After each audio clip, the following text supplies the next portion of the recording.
I was about to hand my son $3 billion when I got a text that changed everything. I'm Michael Garrett, founder of Vertex Systems. 23 years building this company from nothing, and I thought my Harvard-educated son Nathan was the perfect successor. I was wrong. Dead wrong. That anonymous text said just 4 words. Check the basement. Hurry. What I found down there didn't just destroy my son's future. It saved my company from becoming a Chinese intelligence operation. And the FBI agent waiting for me? Someone I never expected. I kept my face neutral during the board meeting, but inside everything was crumbling. If you're watching this, please subscribe and let me know where you are watching from. This is the story of how a father's trust became a son's weapon, how a Harvard MBA became a traitor, and how one text message exposed 19 months of betrayal that nearly cost America its cybersecurity secrets. Let me tell you about my son Nathan, 28 years old, summa cum laude from Harvard Business School, and absolutely convinced his old man was a relic. Dad, your generation just doesn't understand modern business models. That's what he told me 3 weeks before the signing ceremony. We were reviewing quarterly reports in my office, the same office where I'd built Vertex Systems from a 2-person garage operation into a $3.2 billion cybersecurity empire. Nathan, these numbers show we're protecting critical infrastructure for 12 different nations. That matters more than revenue optimization, Dad. That's what matters. Your emotional attachment to legacy clients is costing us millions. Legacy clients. That's what he called the Department of Defense contracts that kept American power grids safe from foreign hackers. I should have seen the warning signs earlier, like when Nathan started calling me the boomer founder in front of junior staff, or when he rolled his eyes during my presentations to the board, whispering to other executives about outdated leadership philosophies. The worst moment came during our October strategy meeting. I was explaining why we turned down a lucrative contract from a Beijing-based firm. Dad, you can't let Cold War paranoia dictate 21st century business decisions. It's not paranoia, Nathan. It's called national security. See? This is exactly what I mean. You're stuck in some John Wayne fantasy while the rest of us are trying to compete globally. Jennifer Hayes, our board chair, shifted uncomfortably. The other executives stared at their laptops. My own son had just dismissed my Marine Corps service and 23 years of building this company as a John Wayne fantasy. I stayed calm. That's what Marines do. But something died inside me that day. Nathan doubled down. Look, I appreciate what you built here. Really. But vision requires evolution, and evolution requires new leadership. The board needs to understand that legacy thinking will kill this company. Legacy thinking. I'd heard that phrase before, from corporate raiders who tried to buy us out in 2019, from Silicon Valley venture capitalists who wanted to strip our government contracts, from competitors who couldn't understand why we refused certain international deals. Now my own son was using their language. Nathan, some principles aren't negotiable. And that's your problem, Dad. Everything's negotiable if the price is right. The price is right. I should have recorded that conversation. But here's what really broke my heart. Nathan was brilliant. Genuinely brilliant. His Harvard thesis on AI-enhanced cybersecurity protocols had earned academic honors. His technical innovations had improved our threat detection algorithms by 40%. When he spoke about emerging technologies, even our senior engineers listened. I'd been so proud of him, so blind to what he was becoming. The signs were everywhere. Nathan's lifestyle upgrades that didn't match his salary. The $180,000 Porsche Taycan. The downtown Austin penthouse. The Rolex Submariner worth more than most people's annual income. When I asked about his expenses, he laughed. Dad, you worry too much. I'm investing wisely. Investing? In what? His frequent trips to California became another source of tension. West Coast venture capital meetings, he'd explain, building strategic partnerships. But the invoices never matched his explanations. 23 trips to San Francisco in 18 months, each lasting exactly 3 days. Nathan, what partnerships require this much travel? The kind that will make us billions, Dad, if you'll trust me. Trust. That word would haunt me for months. The final straw came during our November board dinner. Nathan stood up, wine glass in hand, and delivered what he probably thought was a toast.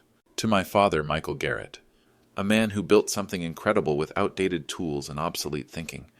Imagine what this company could become with modern leadership. Obsolete thinking. 200 guests, board members, investors, employees who'd worked alongside me for decades. And my son had just called me obsolete. I smiled, nodded, raised my own glass. But that night, I started asking questions, real questions, about Nathan's travel, his finances, his sudden expertise in international markets he'd never studied.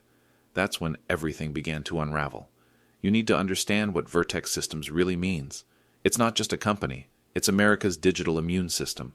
We protect the electrical grid that powers 47 million homes across Texas.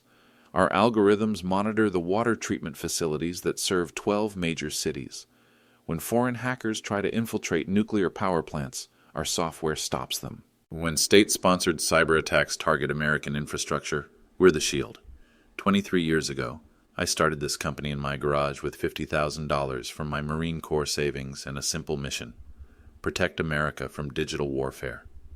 Today, we employ 2,300 people across 12 states. Our technology safeguards critical systems in 47 countries. The Pentagon trusts us with classified defense protocols. NATO relies on our threat detection networks. This isn't just about money, it's about national security. But here's what kept me awake at night. If Nathan was compromised, if someone had turned my brilliant son into a security risk, the damage wouldn't be measured in dollars. It would be measured in vulnerable power grids, exposed defense systems, and compromised intelligence networks. The financial numbers were staggering enough. Our government contracts alone were worth $1.8 billion over 5 years. Our private sector partnerships generated $340 million annually. We held 67 patents on cybersecurity innovations that took decades to develop. If that intellectual property fell into the wrong hands, American technological superiority would crumble overnight. I thought about Sarah Martinez, our head of critical infrastructure protection. She'd been with us for 8 years, ever since graduating from MIT. Sarah's team had prevented 14 major cyber attacks in 2024 alone, attacks that could have shut down hospitals, airports, and financial networks. If our security protocols were compromised, Sarah's work would be meaningless. Then there was Tom Rodriguez, our security chief, former Navy SEAL, father of 3, completely devoted to protecting American interests. Tom had turned down lucrative offers from private military contractors because he believed in our mission. He trusted me to keep this company aligned with American values. If I handed control to a compromised successor, I'd be betraying Tom's loyalty and everything he stood for. The international implications terrified me most. Vertex Systems had sharing agreements with allied intelligence agencies in 14 countries. British MI5 used our malware detection protocols. Israeli cyber defense units relied on our threat analysis algorithms. German infrastructure protection teams integrated our software into their national security networks. If Nathan had been feeding information to foreign operatives, I hadn't just endangered American security. I'd compromised our allies' defenses and destroyed decades of international cooperation. But the personal stakes cut deepest. This company was my legacy. Every late night, every missed family dinner, every sacrifice I'd made for 23 years had been justified by one belief. I was building something meaningful for my son. Something that would outlast me. Something that would make the world safer. Nathan was supposed to be the guardian of that legacy. Instead, he might be its destroyer. I kept thinking about my father, James Garrett, who'd worked 37 years at Boeing building aircraft for the military. He'd taught me that some things matter more than profit. "Michael," he'd say, "you can make money anywhere, but you can only serve your country once. Make it count." I'd tried to pass that wisdom to Nathan. I'd brought him to veteran events, introduced him to Medal of Honor recipients, shown him letters from grateful clients whose lives we'd protected. But somewhere along the way, I'd failed as a father. Somehow, my son had learned to see patriotism as profitable opportunity instead of sacred duty. The human cost scared me most. If Vertex Systems fell apart, if our reputation was destroyed by association with espionage, or if foreign hackers gained access to our systems, 2,300 families would lose their livelihoods. People like Jennifer Martinez, our junior software engineer, who just bought her first house. Or David Chen, our senior analyst, whose daughter was starting college in the fall. These weren't just employees. They were people who'd trusted me to build something stable and ethical. They'd invested their careers in my vision. If I handed the company to someone who'd already betrayed that trust, I'd be destroying their futures along with my own. The irony was crushing. Nathan called me obsolete, but my outdated principles were exactly what made Vertex Systems valuable. Our clients trusted us because they knew we couldn't be bought. Our employees stayed loyal because they knew we prioritized mission over profit. Our government contracts existed because politicians believed we'd never compromise American interests for financial gain. Everything I'd built was founded on earned trust, and I was about to hand it all to someone who'd learned to see trust as weakness. That December morning, sitting in my office at 5:30 a.m., I realized the truth. I wasn't protecting my legacy by giving Nathan control. I was destroying it. But I still didn't know how deep the betrayal ran. That would change in 3 hours. The confrontation started small. December 10th, 10:30 a.m., my office. Nathan, we need to talk about your travel expenses. He was reviewing transition documents, preparing for the signing ceremony just 5 days away. Without looking up, he sighed. Dad, please, not today. 23 trips to San Francisco, each exactly 3 days. That's unusual. It's called business development. I slid a folder across my desk. Bank statements, credit card records, flight manifests. I'd spent 2 weeks gathering this information through our corporate accounting department. Business development that costs $47,000 in travel expenses but generates no documented revenue? Now he looked up. His expression shifted from annoyance to something sharper. What exactly are you implying? I'm asking for explanations. Explanations? I'm 28 years old. I have an MBA from Harvard. I don't need to explain my business strategies to your boss. Silence. Nathan's jaw tightened. I'm meeting with venture capital firms about strategic partnerships. Partnerships that will transform this company. Which firms? Dad, which firms, Nathan? Nexus Capital, Quantum Ventures, Pacific Innovation Group. I opened my laptop, pulled up research I'd done the night before. Nexus Capital doesn't exist. I checked. Nathan's face flushed. It's a private equity consortium. They're not publicly listed. Pacific Innovation Group was dissolved in 2022. Dad, stop. Quantum Ventures is registered to a virtual office in Palo Alto. No employees. No investment portfolio. Nathan stood up abruptly. This is exactly what I'm talking about. Your paranoid micromanaging is suffocating this company. I'm not micromanaging. I'm asking basic questions. About my business development efforts, about $47,000 in unexplained travel to meet with firms that don't exist. The silence stretched between us. I could hear Nathan's breathing, shallow, controlled, angry. You want transparency? Fine. I've been meeting with international investment groups, groups that understand global market opportunities better than Pentagon bureaucrats. International groups? Yes, Dad, international. This might shock you, but America isn't the only country with money to invest. My stomach dropped. What kind of international groups? Sophisticated investors who recognize that cybersecurity is a global market requiring global solutions. Nathan, our government contracts specifically prohibit. Our government contracts are anchors, Dad. They're holding us back from becoming a truly global company. Those contracts are our foundation. They're your foundation, built on your obsolete worldview. I kept my voice level. Marine training. Stay calm under pressure. What exactly are these international investors offering? Opportunities you're too narrow-minded to understand. Try me. Nathan paced to the window. Austin's skyline reflected in the glass. When he turned back, his expression had hardened into something I'd never seen before. They're offering to buy our AI algorithms, specifically our threat detection protocols. Our classified threat detection protocols? Dad, classification only matters if you believe American interests supersede human progress. The words hit me like a physical blow. My son, had just dismissed national security as narrow-minded nationalism. Those protocols protect American infrastructure. They could protect global infrastructure if you weren't so wrapped up in flag-waving sentimentality. Flag-waving sentimentality? Yes, Dad. Your Marine Corps hero complex is preventing this company from reaching its full potential. I stood up slowly, walked to my filing cabinet, pulled out a photograph from 2019, Nathan receiving his Harvard diploma. In the picture, he's wearing a Vertex Systems polo shirt standing next to me, both of us smiling. Do you remember what you told me that day? Nathan glanced at the photo. Dad, you said you wanted to continue the family legacy. You said protecting America was the highest calling in business. I was young. You were 24. I was naive. The word hung in the air like poison. Naive. Believing in American values was naive. Nathan, these international groups, are they Chinese? His pause lasted 3 seconds too long. That's irrelevant.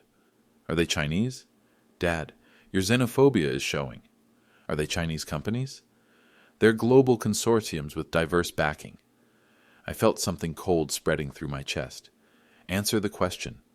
Some funding sources may include Asian investment, Chinese investment. Among other sources, yes. You're selling American cybersecurity secrets to Chinese investors. I'm expanding market opportunities through strategic partnerships. You're committing treason. The word exploded between us. Nathan's face went white, then red. Treason. Jesus Christ, Dad, this is exactly why your generation lost the Cold War. You see enemies everywhere. We won the Cold War. Did you? Because from where I'm standing, it looks like you just handed global economic dominance to China while you were busy playing soldier. That was it. The line he couldn't uncross. Get out. Dad, get out of my office. We need to discuss. Get out! Nathan slammed the door behind him. The photograph fell off my desk, glass cracking across our faces. I sat alone for 20 minutes, staring at the broken picture. My son, my brilliant Harvard-educated beloved son, was selling American defense secrets to Chinese operatives. But I still didn't know how deep it went. I picked up my phone and dialed a number I hadn't called in 3 years. Sarah Mitchell, FBI Cybercrime Division. Sarah, this is Michael Garrett. I need to report suspected espionage. Mike? Jesus, it's been forever. What kind of espionage? The kind involving my son. Most people don't know that FBI agent Sarah Mitchell and I served together in Fallujah. 3rd Marine Expeditionary Force, 2006 to 2007. She was a communications specialist. I was a cyber warfare analyst. We'd spent 12 months tracking insurgent networks and protecting military data systems from foreign interference. After our discharge, Sarah joined the FBI. I started Vertex Systems. We'd exchanged Christmas cards for 16 years, but I never imagined I'd need her professional help. Mike, walk me through this slowly. I was in my car, parked behind the building, speaking quietly into my phone. Nathan was somewhere upstairs, probably planning his next move. My son has been traveling to San Francisco regularly to meet with what he claims are international investment groups. He's admitted to discussing our classified threat detection algorithms with Chinese-backed consortiums. Has he transferred any actual data? I don't know yet, but Sarah, he's being promoted to CEO in 5 days. If he's compromised, the damage could be catastrophic. I understand. Sarah's voice shifted into professional mode. Calm, precise, methodical. Mike, I need you to listen carefully. Don't confront him again. Don't change your routine. Don't access his computer or search his office. We need to handle this through proper channels. What kind of proper channels? The kind that require warrants and surveillance. How much do you know about his financial situation? I thought about Nathan's lifestyle upgrades. The Porsche, the penthouse, the Rolex. He's spending more than he earns. Significantly more. That's a red flag. Mike, I'm going to connect you with Agent David Park from our Economic Espionage Unit. He specializes in technology transfers to foreign governments. How long will this take? Investigations like this can't be rushed, but if your son is planning to assume control in 5 days, we need to move quickly. After hanging up, I sat in my car for 10 more minutes, processing what I'd just done. I'd reported my own son to the FBI. The son I'd taught to ride a bike, helped with college applications, proudly watched graduate from Harvard. But I'd also protected the company that employed 2,300 people and safeguarded American infrastructure. That afternoon, I called our head of security. Tom Rodriguez had been with Vertex Systems for 6 years, former Navy SEAL, expert in corporate counterintelligence, absolutely loyal to American interests.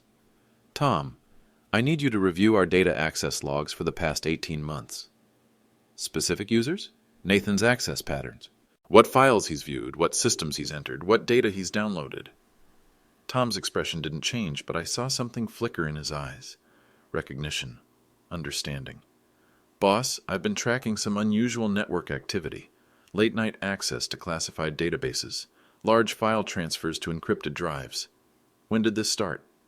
March 2023, right around the time Nathan began his West Coast travels. My heart sank. 18 months. Nathan had been planning this for 18 months. Tom, I need complete documentation. Every access log, every file transfer, every security anomaly. Already compiled, sir. I was planning to discuss it with you after the holidays. Why? Tom hesitated. Because the data suggests systematic theft of proprietary algorithms over an extended period. Systematic theft. My son wasn't just sharing information. He was conducting a deliberate, methodical operation to steal American cybersecurity secrets.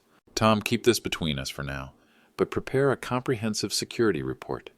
I have a feeling we're going to need it. That evening, I reviewed Tom's preliminary findings. The scope of Nathan's access was staggering.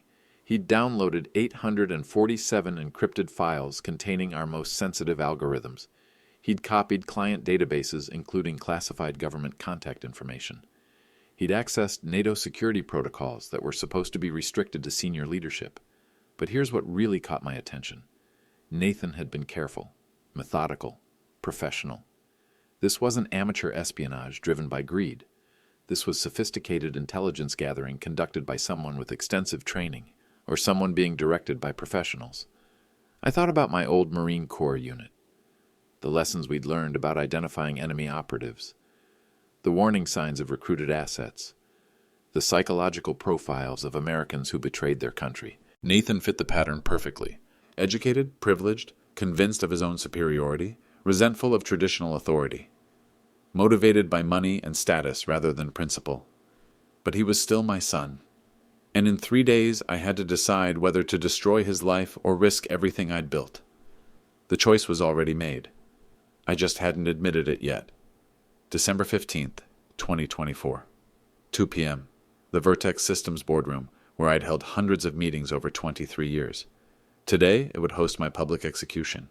200 people filled the space. Board members, major investors, senior employees, local media.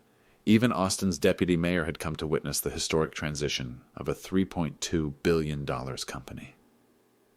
I sat at the head of our mahogany conference table, the same table where we'd planned the expansion into government contracts, celebrated major client acquisitions, and weathered the 2020 economic crisis. Jennifer Hayes, our board chair, was reviewing the succession documents that would transfer my controlling stake to Nathan. Nathan stood at the front of the room beside a large monitor, wearing his best charcoal suit and Harvard MBA confidence. He'd prepared a presentation titled Vertex Systems 2.0, Leading Through Innovation. The irony was suffocating. Before we execute the ownership transfer, Nathan began, I'd like to share my vision for this company's future. His first slide appeared, Legacy Leadership versus Innovative Leadership. 2 columns comparing traditional approaches with modern solutions. I watched my son systematically destroy my reputation in front of everyone who'd helped build this company. For 23 years, Vertex Systems has operated under what I'll call fortress mentality. Defensive thinking, risk-averse strategies, patriotic limitations that prevent global growth. Patriotic limitations. He'd actually written those words on a PowerPoint slide. My generation understands that cybersecurity is a global challenge requiring global solutions. We can't protect American interests by isolating ourselves from international partnerships. Margaret Wilson, our CFO since 2018, shifted uncomfortably. She'd seen our government contract revenues firsthand. Under traditional leadership, this company has maintained what economists call suboptimal market positioning. We've prioritized emotional attachments to legacy clients over revenue maximization. Legacy clients. He meant the Department of Defense. Moving forward, Vertex Systems will embrace strategic partnerships with international technology leaders. We'll modernize our client base to include sophisticated global investors who understand cybersecurity's true potential. I felt every eye in the room gauging my reaction. Some faces showed confusion. Others displayed concern. Tom Rodriguez, sitting near the back, looked ready to intervene. Nathan clicked to his next slide, Generational Leadership Transition, a graph showing declining performance under legacy management versus projected growth under innovation-driven leadership. Ladies and gentlemen, my father built something remarkable using the tools available to his generation. Military-style hierarchy, Cold War thinking, America First isolationism. Those approaches served their purpose. Served their purpose. Past tense. But today's cybersecurity challenges require leaders who understand global markets, international partnerships, and modern business models. Leaders who can navigate complex relationships with sophisticated investors worldwide. Jennifer Hayes looked directly at me. Her expression asked a clear question. Are you going to respond? I stayed silent. Marines don't interrupt enemy reconnaissance. We gather intelligence. Specifically, I've identified partnership opportunities that could increase this company's valuation by 400% within 18 months. Partnerships with technology leaders in emerging markets who bring fresh perspectives to cybersecurity challenges. Emerging markets. Everyone in this room knew that meant China. Nathan's confidence was building. He was enjoying this. Some of you may share my father's generation's suspicions about international collaboration. I understand those concerns, but fear-based decision-making has no place in modern business leadership. Fear-based decision-making. That's what he called protecting American national security. The choice is simple: evolve or become irrelevant. Embrace global opportunities or watch competitors surpass us. Trust modern leadership or cling to obsolete thinking. He clicked to his final slide. Questions? The silence was deafening. 200 people processing what they'd just witnessed. My son hadn't just presented a business plan. He'd delivered a public indictment of everything I represented. David Hoffman, our senior software architect, raised his hand. Nathan, when you mention international partnerships, are you referring to specific companies? I'm referring to strategic opportunities that transcend narrow nationalistic thinking.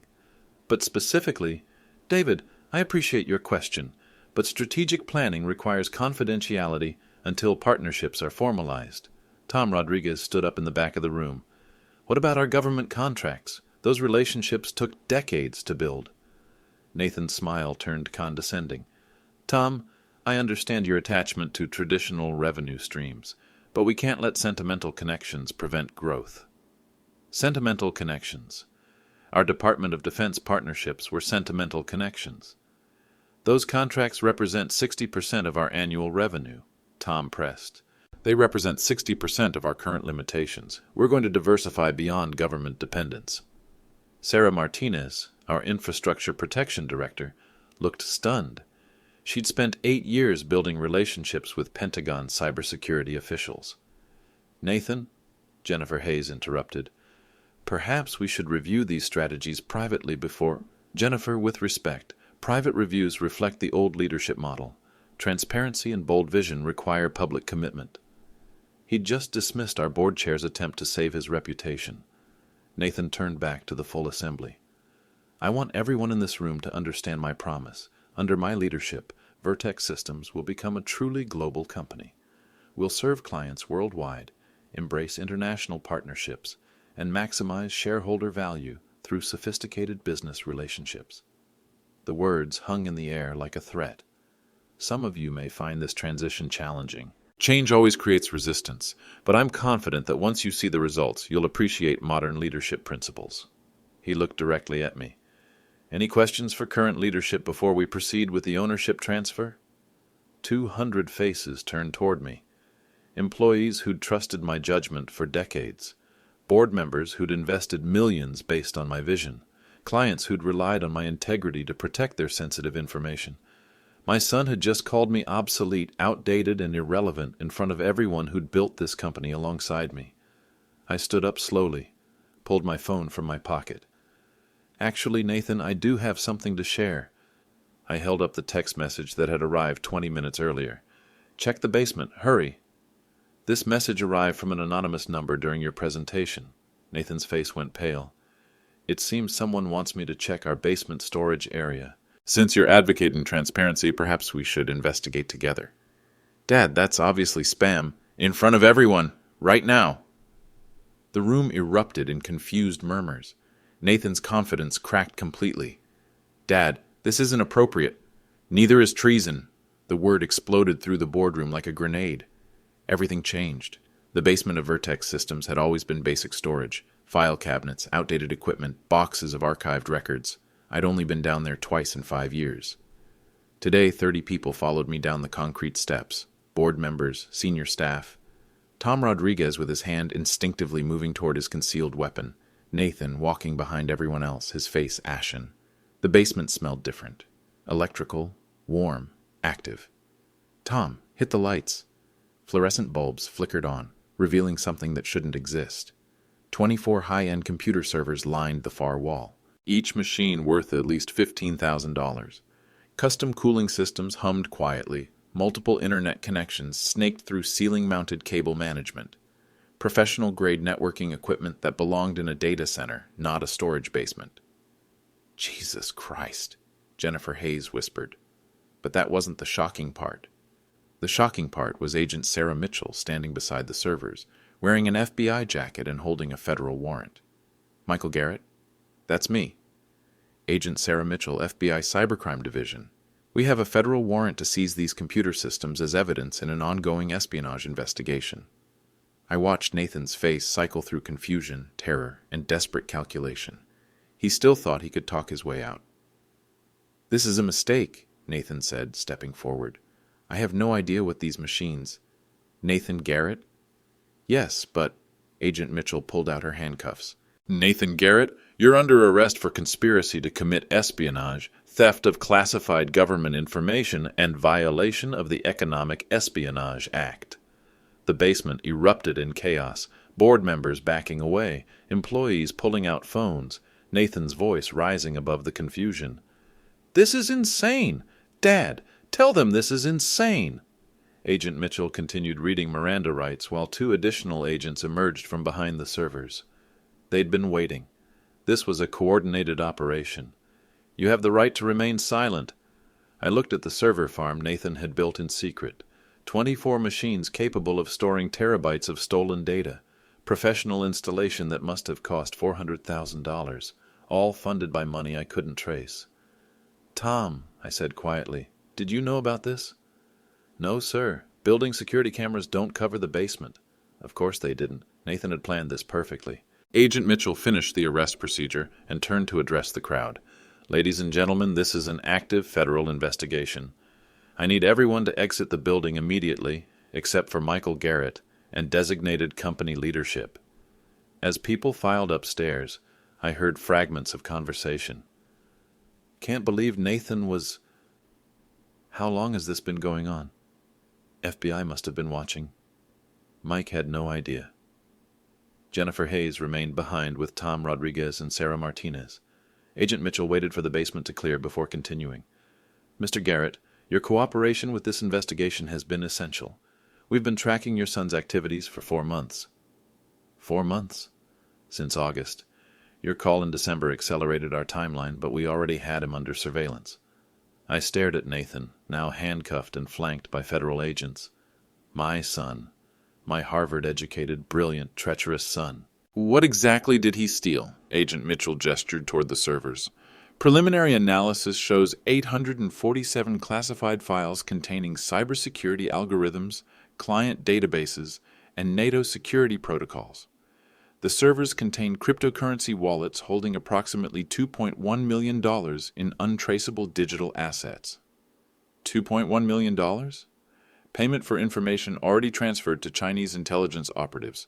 Your son has been conducting this operation for 19 months. 19 months. Since March 2023. Since Nathan started his mysterious West Coast travels. Agent Mitchell, Jennifer Hayes interrupted, what's the scope of the damage? Significant?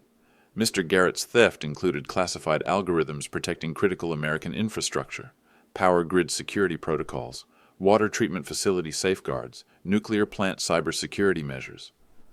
I felt physically sick. Nathan hadn't just betrayed our company, he'd compromised American national security. How much was he selling this information for? Tom Rodriguez asked. Agent Mitchell pulled out a tablet. Our investigation uncovered an $850 million agreement with Quantum Dynamics Corporation, a Beijing-backed technology firm.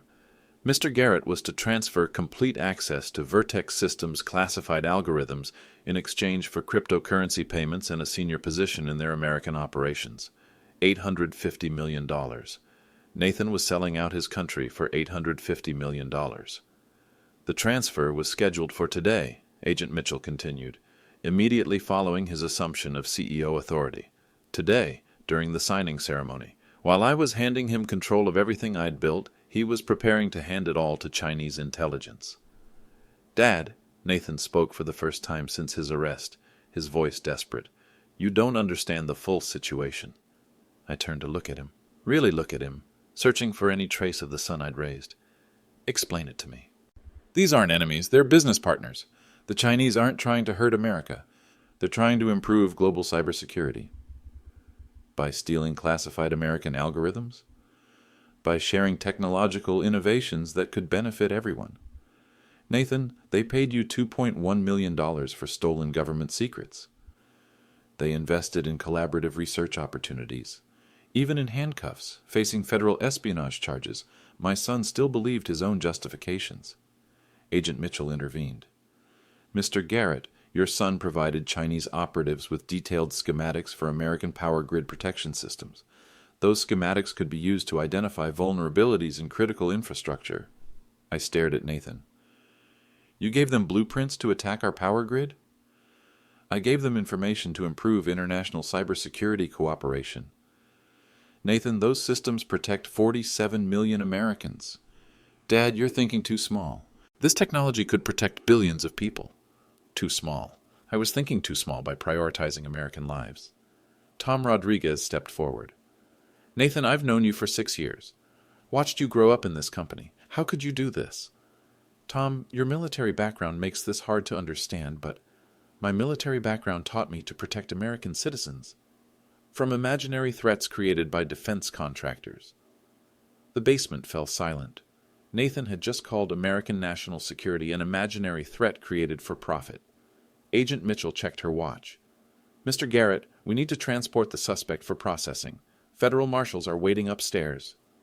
As they led Nathan toward the stairs, he turned back to me. "Dad, in 5 years, you'll understand that I was trying to evolve this company beyond outdated nationalism. Nathan, in 5 years, you'll be in federal prison." "For what? Improving international cooperation?" "For treason." The word echoed off the concrete walls.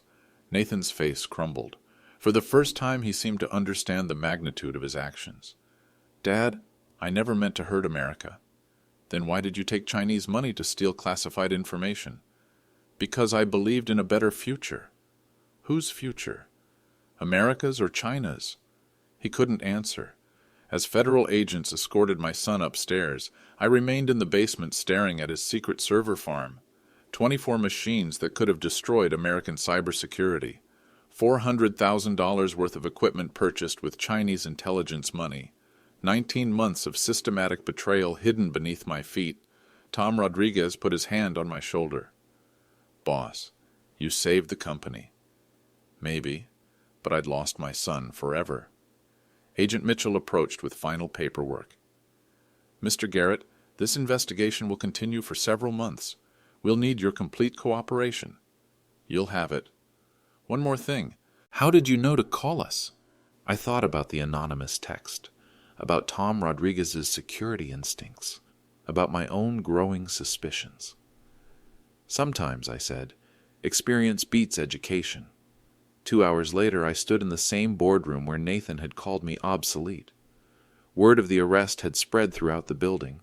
Employees gathered in clusters, whispering about FBI agents, basement servers, and their former future CEO being led away in handcuffs. I called an emergency company meeting. "Ladies and gentlemen, I know today has been shocking and confusing. You deserve a complete explanation." The room was packed. Every employee who could break away from their duties had come. Tom Rodriguez stood by the door. Jennifer Hayes sat in the front row. Sarah Martinez looked devastated. She'd worked closely with Nathan on several projects. 4 months ago, the FBI contacted me about suspected espionage activities involving Vertex Systems. Today, federal agents arrested Nathan Garrett on charges of selling classified cybersecurity algorithms to Chinese intelligence operatives. Gasps. Murmurs. Someone in the back said, "Holy shit." Nathan had been conducting this operation for 19 months. He built a secret server farm in our basement. He stole 847 classified files. He received $2.1 million in cryptocurrency payments from Beijing-backed companies. Margaret Wilson, our CFO, raised her hand. "Michael, What does this mean for the company? It means we're stronger than ever. Nathan's betrayal didn't compromise our core operations because our security protocols he consistently criticized, prevented him from accessing our most sensitive systems. This was true. Tom Rodriguez's security measures, which Nathan had called paranoid, had actually limited the damage. Our government contracts remained secure. Our client relationships are intact. Our reputation for integrity has been validated, not damaged. David Hoffman, our senior architect, looked confused. But Nathan had CEO-level access. Planned CEO access, actual CEO access required final board approval, which obviously will not happen. I looked around the room. These people had built their careers on the promise that Vertex Systems would protect American interests. They needed to know that promise remained unbroken. I want to be absolutely clear about something. Nathan's actions were individual choices. They don't reflect our company culture, our values, or our commitment to American cybersecurity. Tom Rodriguez stepped forward. Boss, what about the transition? If Nathan isn't becoming CEO, the transition is canceled. I'm remaining as CEO indefinitely. Relief spread across the room. People who'd worked here for decades wouldn't have to learn new leadership philosophies or worry about their jobs being outsourced to international partners. Jennifer Hayes stood up. Michael, the board needs to discuss succession planning, but I want everyone here to know we have complete confidence in current leadership. Sarah Martinez raised her hand. What happens to the projects Nathan was managing? Every project will be reviewed for security vulnerabilities. Any work that involved Nathan will be examined by federal investigators. Some projects may be delayed, but none will be abandoned. This was important. Nathan had been involved in several major developments. We couldn't let his betrayal damage our technological progress. I also want to address the elephant in the room, I continued. Some of you may be wondering how I could miss this, how a father could fail to recognize his son's betrayal. The room went quiet. The truth is simple. I trusted Nathan because I loved him. That trust blinded me to warning signs that should have been obvious. But loving your children and protecting your country aren't contradictory obligations. Sometimes they require the same action. Margaret Wilson wiped her eyes. Several other employees looked emotional. Nathan made his choices. I made mine. I chose to protect the 2,300 people who work for this company and the millions of Americans who depend on our cybersecurity systems. I paused to let that sink in. Moving forward, we'll implement additional security measures. No single individual, including me, will have unmonitored access to classified systems. We'll require dual authorization for sensitive data transfers. We'll conduct quarterly security reviews of all personnel with elevated privileges. Tom Rodriguez nodded approvingly. These changes would make Vertex Systems even more secure. I know some of you have questions about Nathan's personal situation. I can't discuss details of an ongoing federal investigation, but I can tell you this. The charges against him are serious. Espionage, theft of classified information, violation of the Economic Espionage Act. If convicted, he faces up to 15 years in federal prison. 15 years. My son's brilliant career would be destroyed. His Harvard MBA would become a reminder of wasted potential. His name would be synonymous with betrayal. But 47 million Americans would sleep safely tonight because their power grid remained protected. Finally, I want to thank Agent Sarah Mitchell and the FBI Cybercrime Division for their professionalism during this investigation. They could have destroyed our company's reputation by handling this publicly. Instead, they worked carefully to minimize damage to innocent employees and legitimate business operations. Jennifer Hayes stood again. Michael, what about the media? This story will break soon. We'll be transparent about Nathan's crimes while protecting classified information about our defensive capabilities.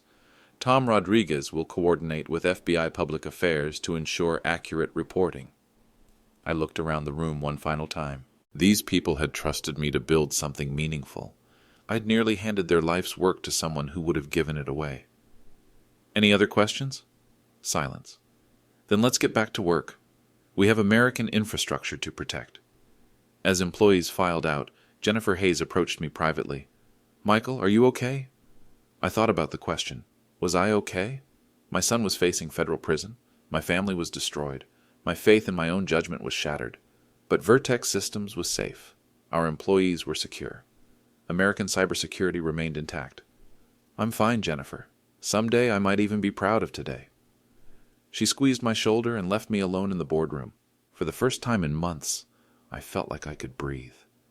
The story broke at 6:47 p.m. on December 15th, just 4 hours after Nathan's arrest. Channel 8 News led with Austin Tech CEO's son arrested for Chinese espionage. By midnight, it had gone national. I watched from my home office as CNN, Fox News, and MSNBC picked up the story. Harvard MBA charged with selling cybersecurity secrets to China.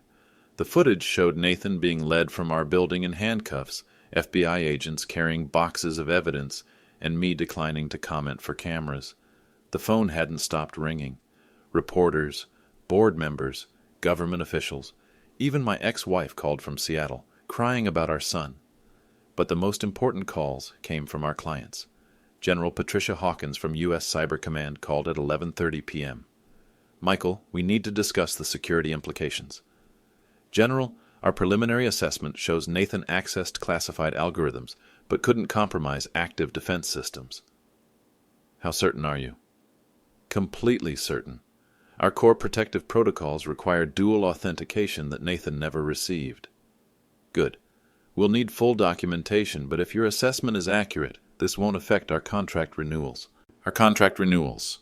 $1.8 billion in government business remained secure. The next morning brought more calls. NATO Cybersecurity Coordinator, British Intelligence Liaison, Israeli Defense Ministry. Every major ally wanted reassurance that their shared information remained protected.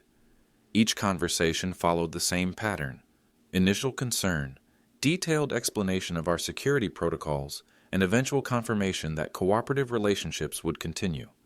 But the personal calls were harder. Nathan's college roommate, Jason, called at 7 a.m. Mr. Garrett, I can't believe Nathan would do this. I couldn't either, Jason. In school, he talked about working for his dad's company. He seemed proud of what you'd built. Pride. Nathan had been proud once, before Harvard taught him that profit mattered more than principle. Jason, people change. Sometimes they change into people we don't recognize. Nathan's girlfriend, Amanda, called that afternoon. She'd been planning to move to Austin after Christmas. Mr. Garrett, Nathan told me he was working on international partnerships. I had no idea. None of us did, Amanda. Will he go to prison? Probably, for a long time. She started crying. Another life destroyed by Nathan's choices. The media coverage intensified over the following weeks. December 18th. FBI uncovers $850 million Chinese intelligence plot. December 22nd. Tech airs Betrayal exposes cybersecurity vulnerabilities. January 3rd. Harvard MBA pleads not guilty to espionage charges. Industry publications were more analytical. Cybersecurity Weekly ran a detailed piece: How Vertex Systems' security culture prevented catastrophic data loss. The article praised our compartmentalized access systems and dual authentication protocols. Tom Rodriguez became a minor celebrity in security circles. 3 conferences invited him to speak about insider threat detection. He declined all offers, maintaining operational security. Our stock price, which had dropped 23% immediately after Nathan's arrest, recovered completely within 6 weeks. Investor confidence returned as clients confirmed their continued partnerships. But the personal consequences cut deeper. Nathan's legal proceedings consumed months. Arraignment, preliminary hearings, plea negotiations.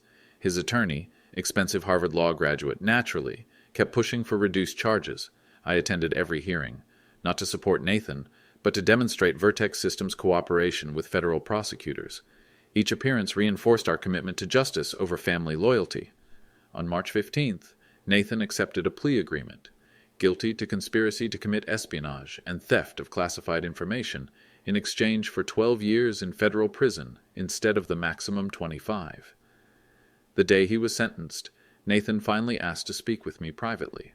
We met in a small conference room at the courthouse. Nathan wore an orange jumpsuit and shackles. He'd lost 30 pounds. His Harvard confidence had been replaced by defeated resignation. Dad, I want you to know I never intended to hurt America. Nathan, your intentions don't matter. Actions matter. I thought I was building bridges between 2 great nations. You were selling American secrets for Chinese money. I was trying to prevent future conflicts through technological cooperation. Even facing 12 years in prison, he still couldn't admit the truth about his motivations. Nathan, do you understand why I turned you in? Because you chose patriotism over family. Wrong answer. Because I chose principle over preference. Because some things matter more than blood relationships. Because protecting innocent people is more important than protecting guilty children. Nathan stared at the table. I'll be 40 when I get out. If you get out. Good behavior isn't guaranteed for traitors. That was the last conversation we ever had. Nathan was transferred to ADX Florence, the federal supermax prison in Colorado. He would serve his time alongside other convicted spies and terrorists. Vertex Systems thrived. Our reputation for integrity attracted new clients. Our employee retention rate increased. Our government contracts expanded. I never remarried, never had more children. But I slept soundly every night, knowing I'd protected American cybersecurity from the son I'd raised to destroy it. Today, 18 months later, Vertex Systems employs 2,847 people across 14 states. Our contracts protect critical infrastructure in 52 countries. We've prevented 23 major cyber attacks since Nathan's arrest, including 3 attempts by Chinese-sponsored groups to penetrate American power grids. I've learned something important about family loyalty. Real love sometimes requires devastating choices. Nathan taught me that intelligence without integrity is worthless, that education without character creates dangerous people, that privilege without principle breeds entitled traitors. But he also taught me that experience beats arrogance every time. My outdated values, loyalty, duty, sacrifice, proved more valuable than his modern perspectives. My obsolete principles protected American interests, while his innovative thinking nearly destroyed them. I still miss my son. I mourn the man he could have become, but I don't regret the choice I made. Sometimes protecting the people who trust you requires betraying the people you love. Sometimes defending your principles means sacrificing your preferences. Sometimes being a good American means being a heartbroken father. Nathan will be released in 2036 when he's 48 years old. I'll be 77. Maybe we'll reconcile. Maybe he'll understand why I chose country over family. Or maybe he'll still believe I was just an outdated dinosaur who didn't understand modern business. Either way, 47 million Americans will have safe electricity tonight. That's what earned respect looks like. If this story resonated with you, let me know where you're watching from. Sometimes old principles solve new problems.